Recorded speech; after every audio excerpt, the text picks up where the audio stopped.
So same as a while loop, you can use a for loop, but in for loop you can put all these three conditions, that is the initializations and then the conditions and the increment in one line. So let's say, let me take the last example once again here. That is we were talking while loop.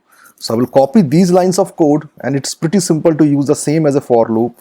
You can experiment it by incrementing and decrementing. So here, as you can see, instead of initializing this, what I can do, I can change this loop to for, and the first one is the initialization. So what I will do, I will just cut this line of code from here. I will cut it from here and paste it here. So this is my initialization.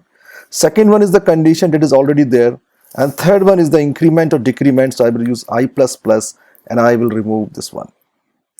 And now, as you can see out here, this is the for loop. Means the first one is the condition, then the first one is the initialization, second one is the condition, and third one is increment and decrement. So the initialization will only happen one at a time, and then it will iterate, increment, and then check the condition, iterate, increment, and then check the condition. And now let me write the same line of code, and you will get the same answer. Here you can see. And what's the number? Let's say once again the 5, and you can see the same answer.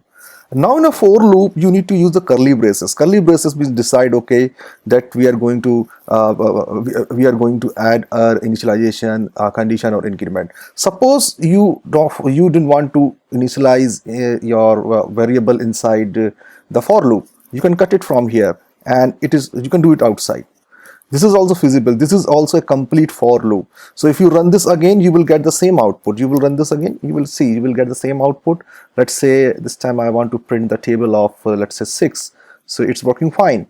And now if I want to remove this I++, you can also do this. See, I will just remove this I++, cut it, and will paste it here like this, and it will work, because inside for loop we are incrementing the I. So you can make the for loop to work like a while loop. And for loop will provide an enhancement that says, okay, you can add all these three in one line. Okay, suppose what happened if I remove this one?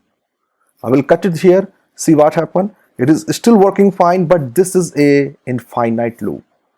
It won't end. See, if I run it, it will run infinitely. Okay, I think so. Okay, here let me run it. Let's say 8. Yes, see, it is running infinite. So we need to close it, okay, otherwise it will automatically close, not an issue.